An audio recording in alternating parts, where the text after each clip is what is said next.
Hello family, welcome back to Asekwa's Cozy Corner.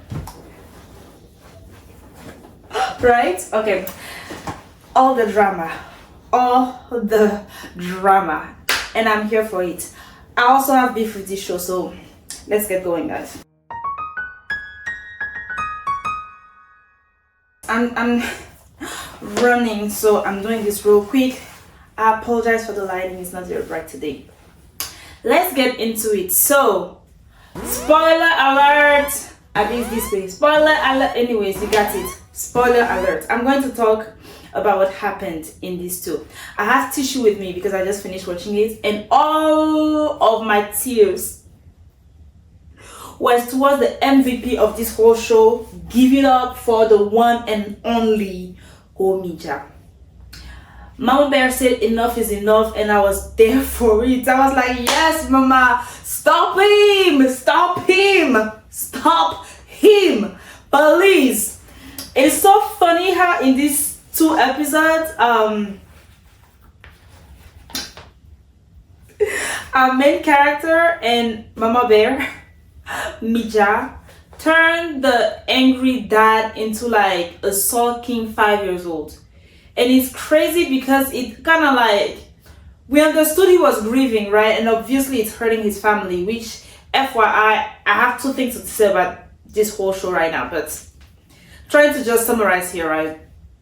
But the fact that mother and his son were like, yeah, enough is enough. You're not the only person suffering. We are suffering too. We are grieving too. And you need to understand that you're not the only one, because even the dad said it, right, that at some point it was because his son forgot, and the so-called best friend of his wife forgot that she died because of her, and so he has to remember, and so he's holding this grudge on like dear life because he has to remember his wife. It's his duty to remember his wife. There's only one woman for him, and they stole her away from him, and he will never let them forget it. Until we got to the place where it was like, okay, but that one woman probably very much loved her son that you are making suffer. That was a great argument, because now you got my guy thinking, and you know, long story short, we are happy to see the grieving process finally going somewhere. Finally. Two things about this whole thing. Let's start with this story, because that's basically what the two episodes were kind of about, and by two episodes I mean 13, 14. We are almost at the end, guys. Forgiveness is not for anybody else but you.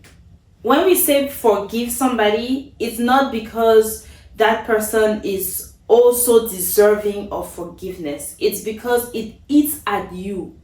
I mean, when you see the before and after of the dad, it's crazy. This is not just grievance, this is hatred.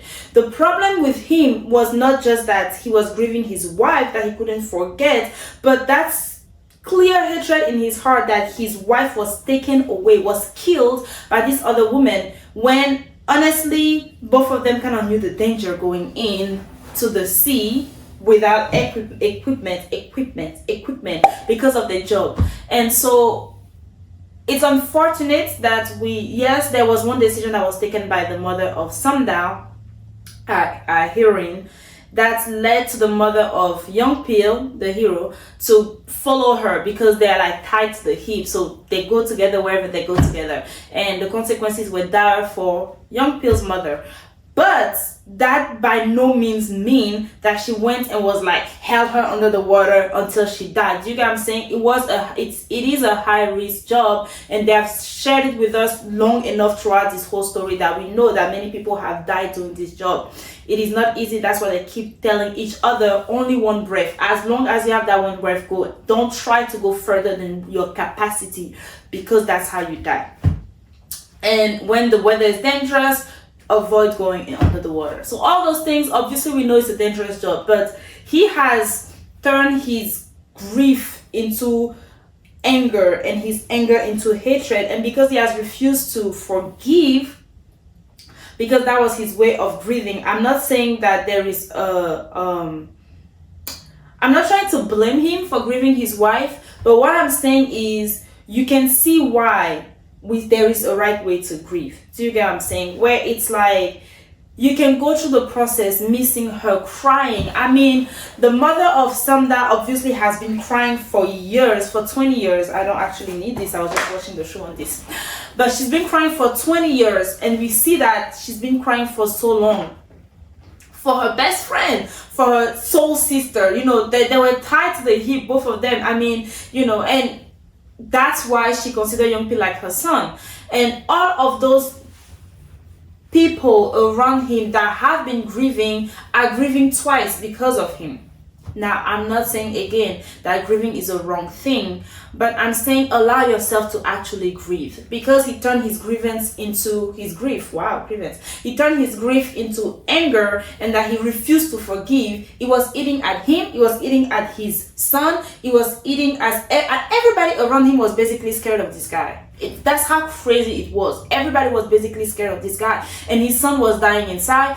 Nobody could be happy in this neighborhood because of you. Whenever you come on the scene and the mother of the other one is there, everybody's like, are they gonna fight? You know what I'm saying? It's like, forgive is for yourself, it's not for the other party.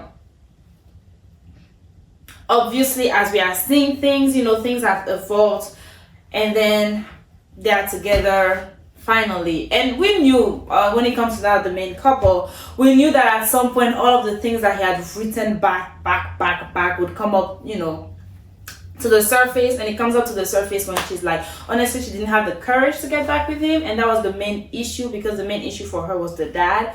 And then she took, you know, she was like, listen, you're right, I mean, we've been apart for 8 years, it doesn't work, let's just be together, whatever happens. And it's like, good for you. That's basically what we've been saying and shouting from the mountaintop for the last 4 episodes. But you know, they got there, we are happy for them. Moving on, like I said, their story is not so much shocking to me. What I'm expecting from them in episode 15 and 16 is just actually both of them going to the mainland for work, coming back, kind of doing like a back and forth kind of trip. I'm expecting them to go to the mainland, but I could be wrong, we'll see. But they're together, praise the Lord.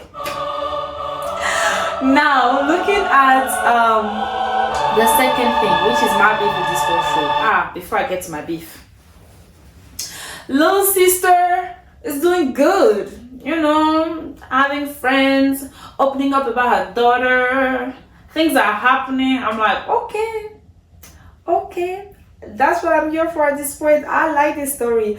Big sister and her ex-husband, I really don't care about them that much, so whatever happened to them.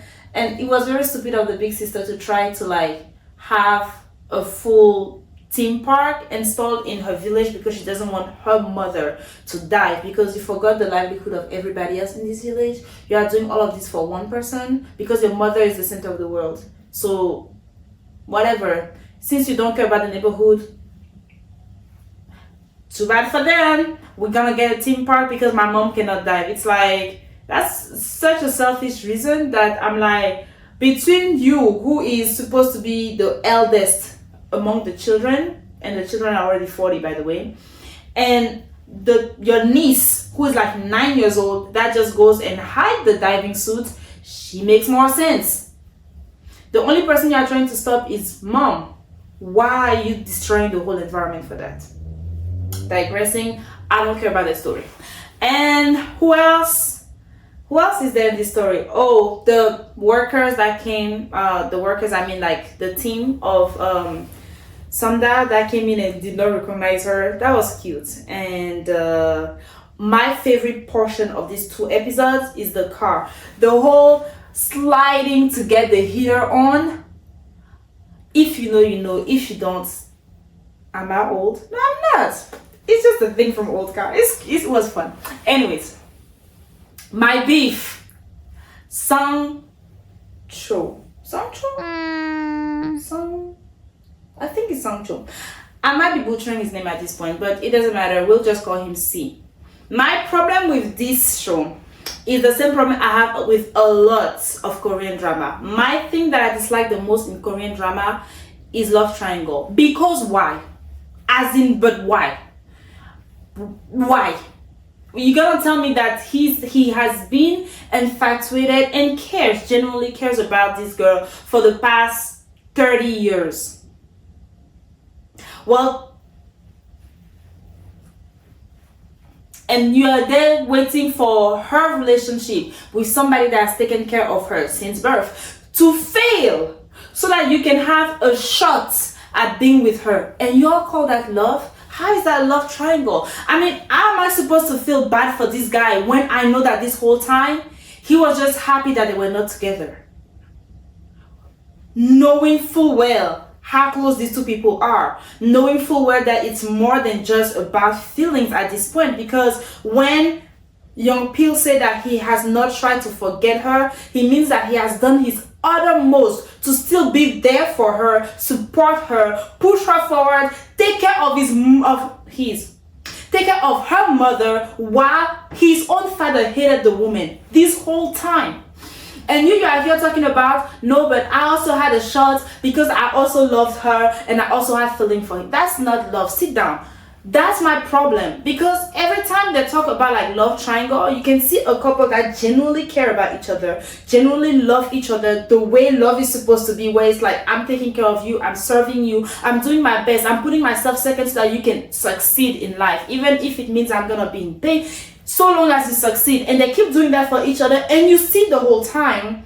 And then you come at the end and they just throw somebody there that is like, he's friend with them, so him too can have feelings for her. It's like, but why does he need to have feelings for her?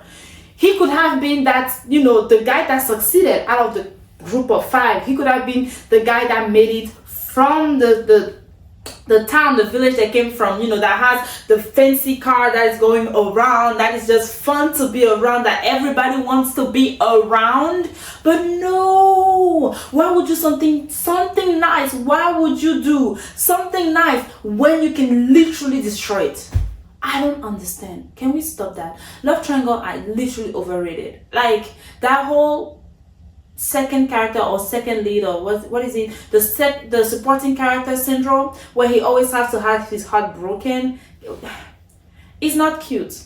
It's not cute. It's as if I'm saying that every single male individual I've been taking care of, I've been caring for, I've been helping, I've been pushing forward, I've been praying for, whatever it is, all of them, I was in love with them. Are you okay?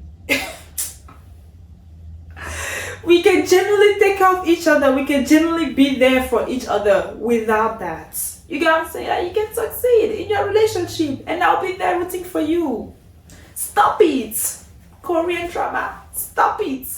That's my beef, because I feel like the show is quite it touches on such deep things that throwing that love triangle aspect to it, like a 30 years love triangle, it was just unnecessary. It was just unnecessary, and you didn't even do due diligence. Do you see how deep the love between the main characters are? And then you just throw a third person there that actually was their friend the whole time. So it was a fake friend this whole time, just looking at us being together while waiting for us to be apart. Like, come on now, that's just silly. And then at the end, he's gonna be like, yes, but you know, if I tell her, she's gonna be the only person hurting, and it's better that I hurt than she hurt. And I'm like, no, you don't think that, or else you would have moved on the moment you see that she was happy in her relationship.